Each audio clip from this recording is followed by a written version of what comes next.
So we're out for a walk, and I was looking at this shimmering effect we're getting across the grass here, and I thought that was just the grass reflecting, and it's not. It's thousands and thousands of tiny spider webs.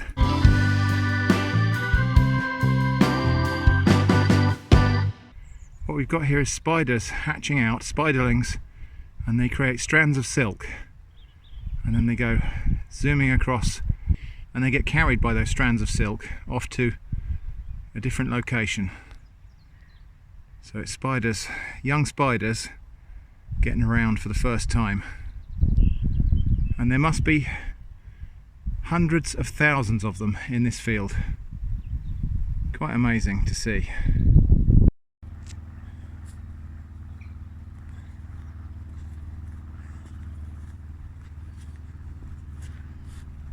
And we can actually see some examples of it closer up here on this strand of grass here.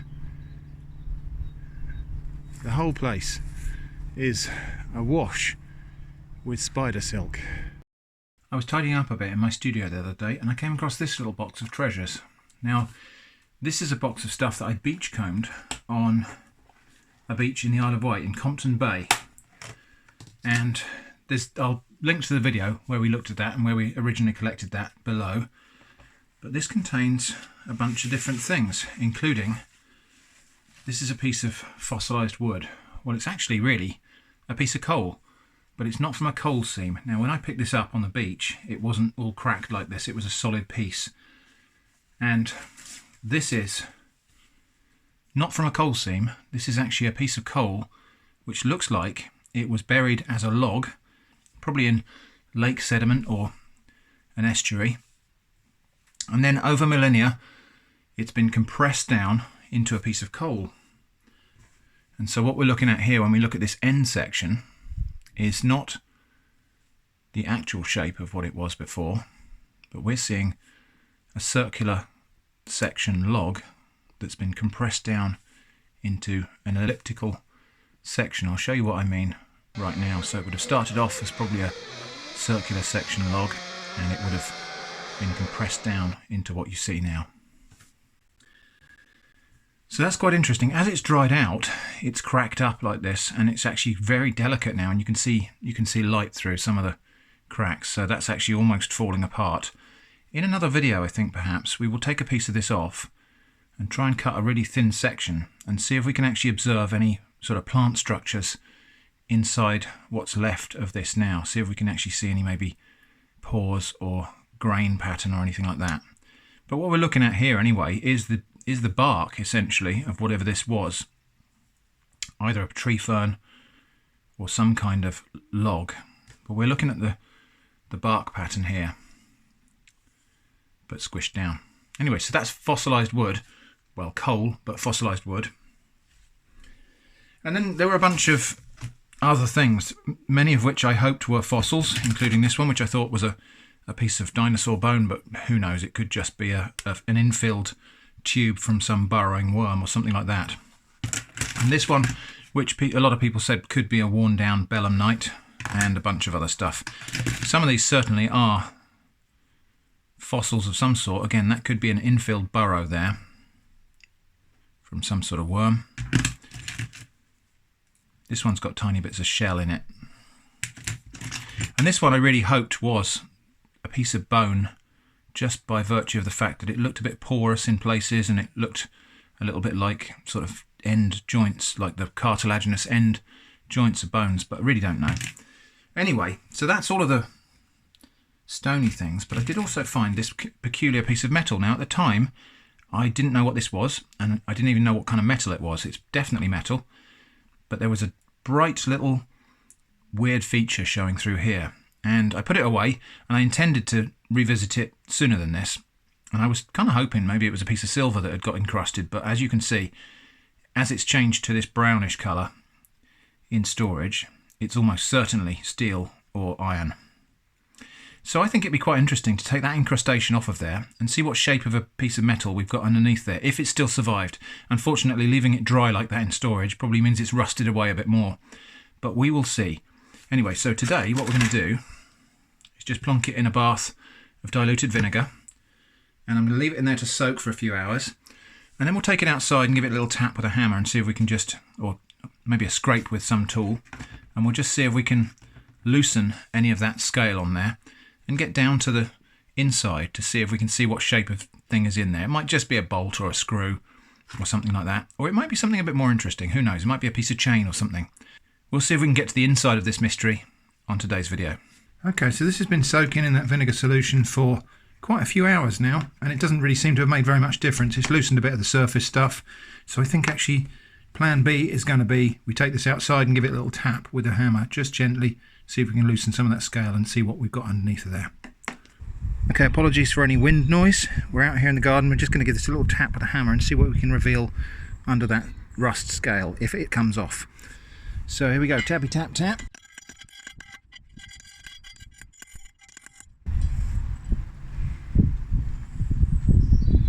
Ah, okay, I think what we actually have here is a square nail.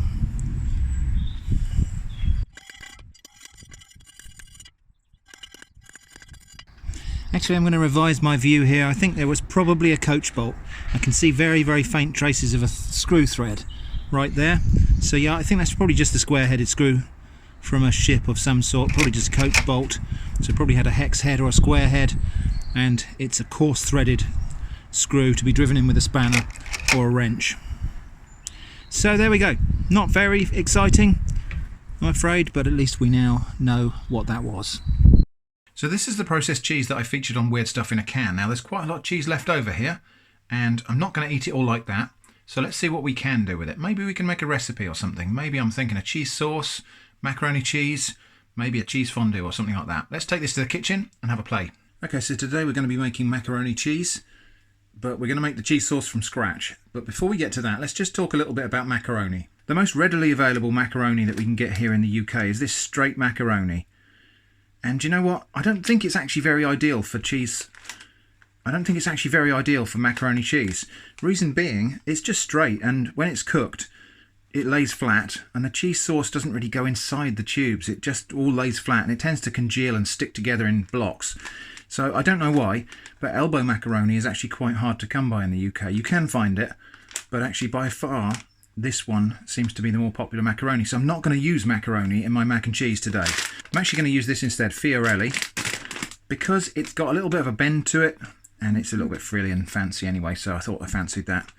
So we're going to use that in our mac and cheese today. It's pasta, it's the same difference. And so hopefully it will just be a bit more saucy and luscious as a result of that more frilly, open-ended pasta. So we're going to get the pasta onto heat, and then we're going to make some sauce. Okay, so I've got half a pan of water that's just about coming to the boil there. And I'm just going to throw in some of this Fiorelli pasta. That looks about the right amount for what I'm going to make today. I'm just playing this by ear today. This is not a recipe video. I'm just kind of looking at ingredients and technique today, actually. So, yeah, we're not going to measure anything. Just playing it by ear. So we put that back on the heat and cook that until it's soft. Let's get going on our cheese sauce. So the sauce we're making today, this is a bechamel cheese sauce we're making from scratch. Now, I'm not going to give measurements for quantities because there's 1,000 recipes for this out there. If you want to make this sauce for yourself from scratch, go and Google up a bechamel sauce recipe, cheese bechamel, and just follow that recipe. So I'm not weighing the butter, just playing this by ear. So we get about that much butter in the pan, and we'll get that melting. Now we don't want to burn that butter, so I'm just going to melt it really gently.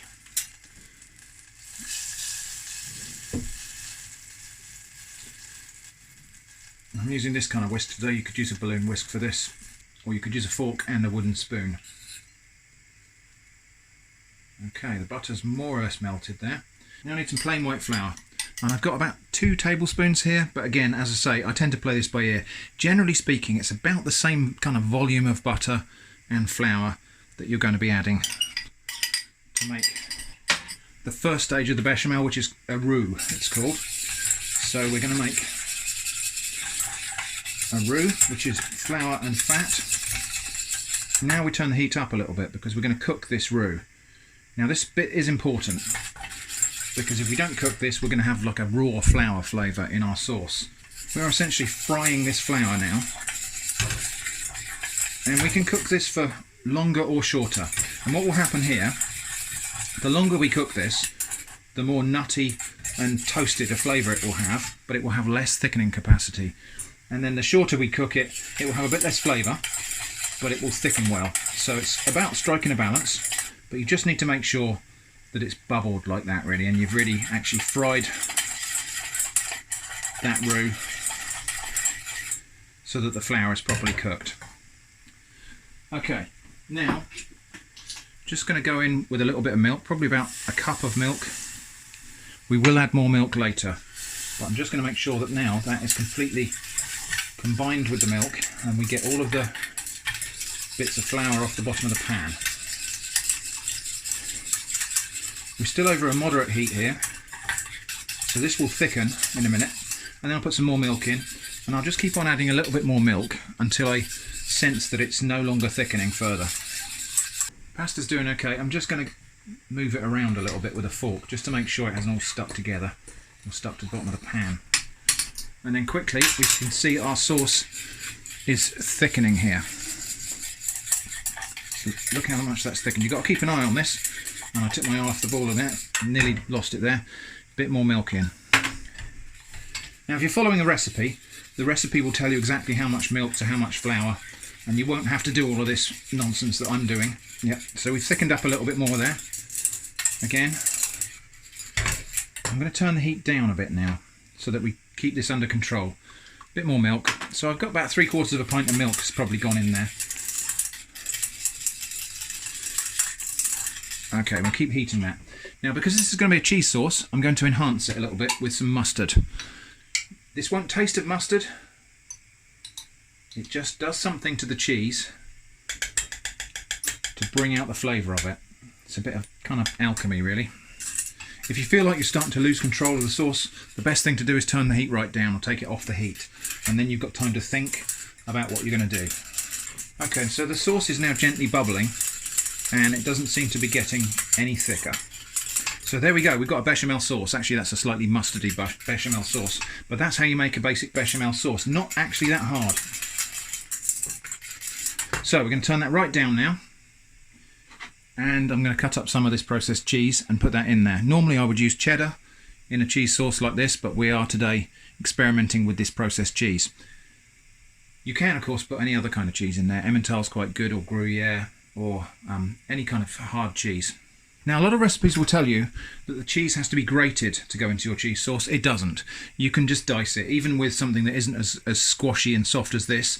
Even with cheddar cheese, just dice it into small pieces, because the heat of the sauce, when you're whisking it, will melt the cheese and combine it quite nicely. So I'm going to put about that much in for the moment. That's about half of the can of processed cheese, and then we're going to get that moving. And as we move it around in the hot sauce, it will just start to disperse and melt in. Well, that's the theory anyway. That's what happens with regular cheese. We'll see if that's what happens with processed cheese. Yep, we can see now it's starting to break up, and the sauce is starting to take on the yellow colour of that processed cheese. This is kind of terra incognita for me, because I don't normally use processed cheese at all. So this is a little bit experimental, and I am on the edge of my comfort zone really in terms of cooking with this stuff. But that's often an interesting place to be. I'm going to switch over to the balloon whisk now, really just because it's easier to get more mixing done with that. Well, it really is quite resistant to melting, this stuff. Quite interesting.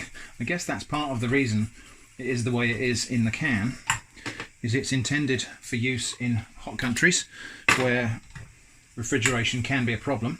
And so this stuff is designed to be shelf stable and to still resemble a block of cheese when it's been quite warmed up. So we're having a little bit of trouble melting it. This is actually the same problem we had when we tried to melt it on toast. It just didn't really want to melt. That was considerably more effort to get that cheese to combine than it would be with regular cheese. So if I'd just been using cheddar, we would have already had a smooth, creamy cheese sauce by now. Right, so important, test it by taste. Yeah, surprisingly not very cheesy actually when it's in this sauce. That processed cheese was quite cheesy when you just eat pieces of it, but not so cheesy when it's mixed into a sauce. But that'll do. Turning the heat off now, so we're going to set that aside and then drain the pasta. Okay, so back over here we have drained the pasta, which means putting it in a colander and actually giving it a proper shake, so we make sure we get any drips of water out of the internal structures there. We don't want this to be wet or soggy at all, or else our cheese sauce will go runny and horrible.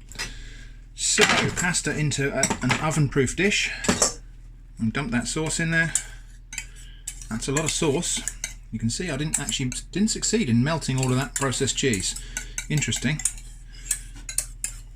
Okay, quite a lot of sauce, but I do like it that way. And then we're just going to combine that together and stir it, making sure that every piece of pasta gets a good dunk in the sauce and hopefully gets filled up inside as well. That looks pretty good so far. So normally when I make macaroni and cheese I might grate a bit of cheddar or maybe a bit of parmesan over the top. Obviously we're not wanting to lose any of this processed cheese flavour today. We're trying to be pure to this ingredient, even though this ingredient is a bit interesting. So I'm actually going to try and grate some of this over the top. I don't know how well that's going to go. Oh, it does work, yeah. I don't know how well it's going to melt though, because as we've seen so far in previous experiments, it does tend to just shrivel but stay intact. So I think we'll just leave it there. It's quite a lot stuck on the inside of the grater. So that's just going to go into the oven. We could just put that under the grill, but that's going to go into the oven for about 10 minutes just to crisp up and to bubble up and for that cheese sauce to cook into that pasta a little bit. Okay, so here we go. It is bubbling away at the edges, well, in fact all the way through, but that cheese on top has not melted, and I don't think it's going to. In fact, it's kind of toasted a little bit. So I think we won't wait for that cheese to melt. We're going to dish up a little bit of this now and give it a taste. Let's dig in and see what we got. It's stayed nice and creamy. It is peculiar how this stuff just does not melt, but I think that's not accidental. That is by design. So just going to put a couple of other things on the plate, and then we'll go and give this a taste test. Okay, so let's give this a little taste right now. So we can still see lumps of the unmelted cheese in there. Some of it did combine in with the sauce, but not very thoroughly.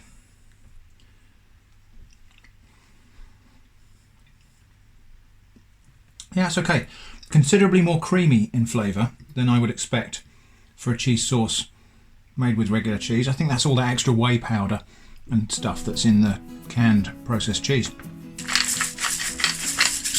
A little bit sweet if anything actually, but perfectly okay. Yeah, I'm going to say that's probably not the best way to use that processed cheese, but it did work. So there we go, that's how we made macaroni cheese using Tropical Sun brand processed cheese in a can. Thanks for watching, and I hope to see you again soon.